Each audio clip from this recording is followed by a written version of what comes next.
I speak and we all hear by the grace of God, Father, Son, and Holy Spirit. Amen. Please be seated.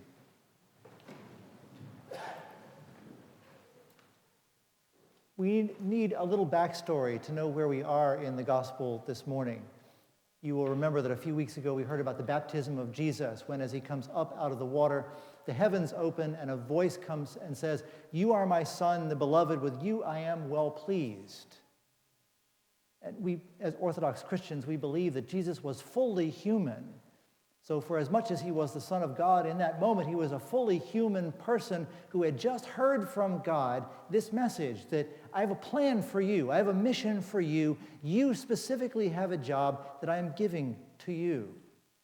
So it's not really surprising that he would be confused and trying to figure out what he's going to do with this, and would go off by himself someplace to try to think it through. So he goes off into the desert. And I'd like to think that although he was probably thinking some metaphysical thoughts in that time, he was also thinking at a pretty practical level. I'm the son of a carpenter with very little education. How am I going to do this thing that God has laid on me? It must have been a source of considerable anxiety, which might explain why he's fasting and is disturbed in his spirit, so that after 40 days he's pretty vulnerable. And it's in that moment that Satan enters the story. We find the devil coming and offering Jesus temptations, which can sound to us like Son of God-like stuff.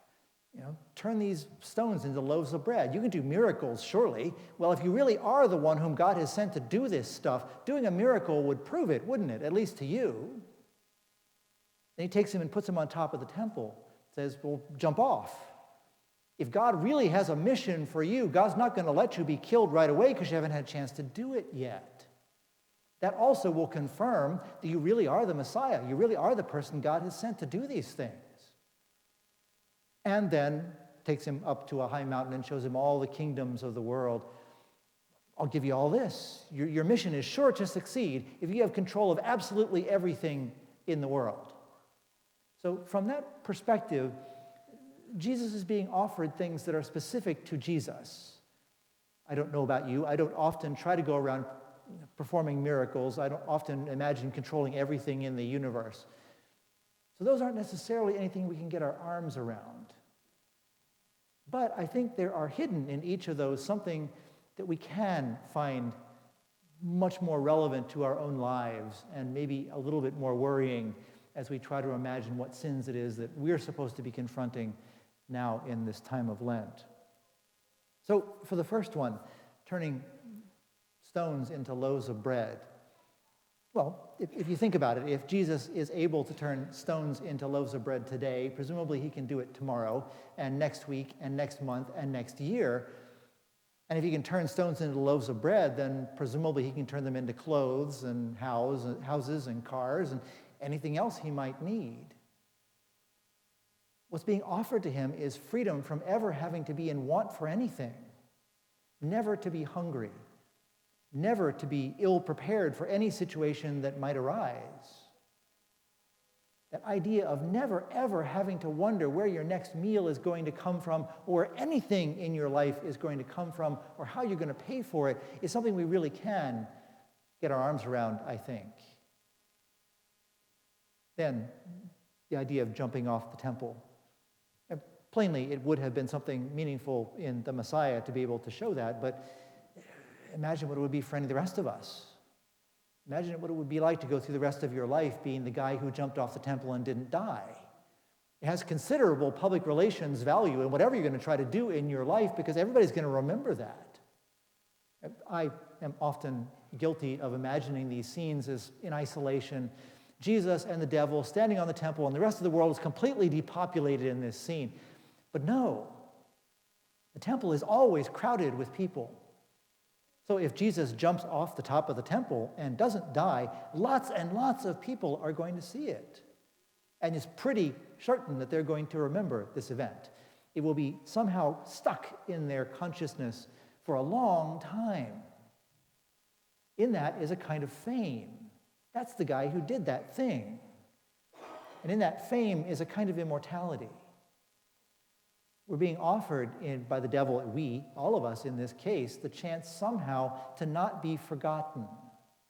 Some little piece of us may survive, even if it's just a story told about some crazy thing we did once upon a time. And then the mountain and the kingdoms.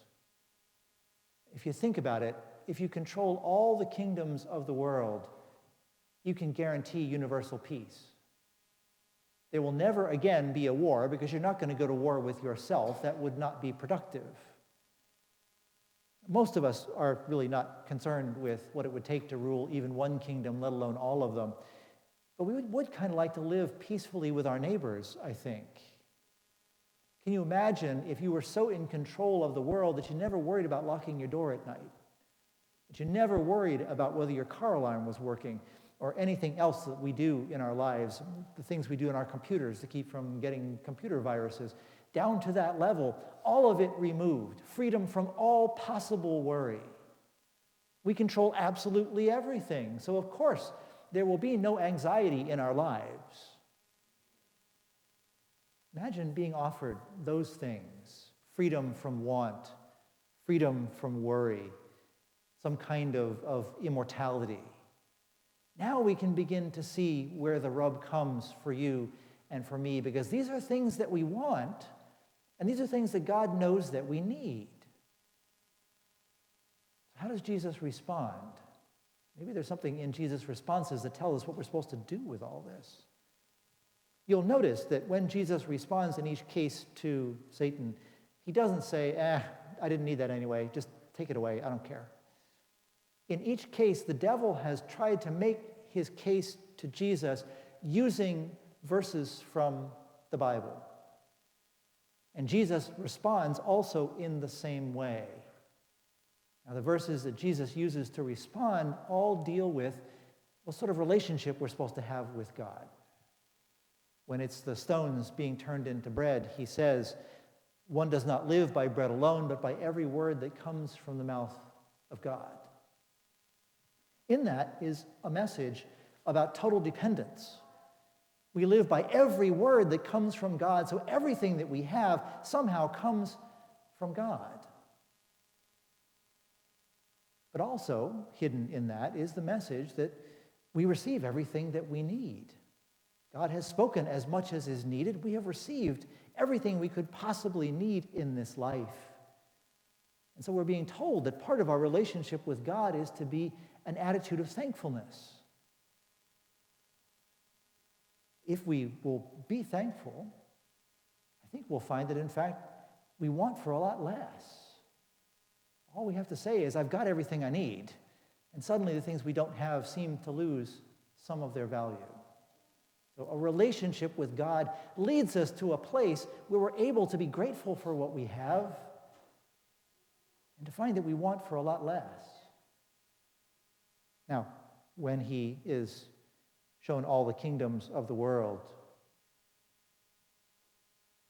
in a way he's being told you can have freedom from worry, but he's also being told something about the value of everything in the universe, as are we. As he responds by, you shall worship the Lord your God and only God. What that means is that everything else has less value than God. We're being told what to worship or whom to worship, and by default we're being told what and whom not to worship. We're being brought into a more realistic understanding of what everything else in the world is worth. Certainly not the price of our own souls. Nothing else in the world can save us. We can't save ourselves. So the value of our own lives, the value of everything else that we have around us, everything we pretend to possess in this world, is of less value than what it is God offers.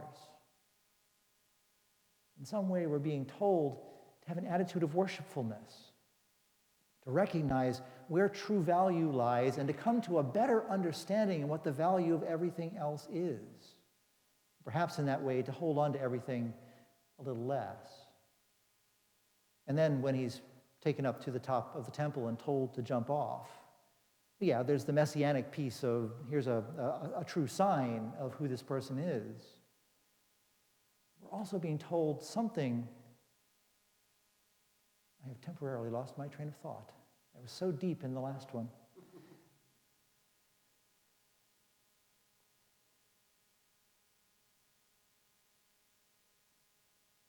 I'm afraid I have lost it entirely for the moment. I will just have to go on babbling until it comes back to me. This does not happen often. I have been here now for a year. I don't believe I've ever lost my train of thought. You'll find if you keep coming back long enough, it will happen to me periodically. I'm completely blank on it. I will tell you what it was during the announcements. The key thing to see in all of these temptations is that we're being pointed toward things that matter to us in our lives, not toward enormous scale messianic stuff that we couldn't possibly imagine, but rather toward things that we value in our own lives. I think we do pretty well when we're up against sort of medieval sins, lust and greed and envy and anger, sloth. These are things that we can kind of take out of ourselves and set aside because they're so foreign in some ways to our nature. We do pretty well in Lent with confessing those sins, I think, and setting them aside in some way. What's harder is to take these things that are really valuable to us. Our desire to have enough, our desire not to have to worry every minute about what's going to happen in the next minute, our worry about what piece of us might possibly survive as beautiful enough to last in the world beyond our own lives. Those are things that are central to who we are. We want to hold on to those things. And yet what we're being told right now as Lent begins is that those things too can get in the way of our relationship with God. We're being told that now as we begin Lent, absolutely everything must be on the table. There is nothing that might not be in the way. Doesn't mean that it is necessarily for all of us in any situation. But we're being called as we begin this journey toward Easter to lay everything that we have, everything that we value at the foot of the altar and let God bless it. Some pieces will remain there. Other pieces will be given back to us to take back out into the world in our lives, to find a use for them. Now, as we begin, we're being told that God desires and demands a relationship with us that includes absolutely all of us, every part of us, sparing nothing.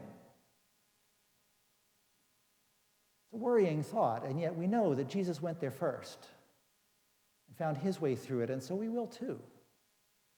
Let that be our work for Lent, to search those corners of our heart where chocolate and comfort lie. Lay those before God and see what God will make of them. Amen.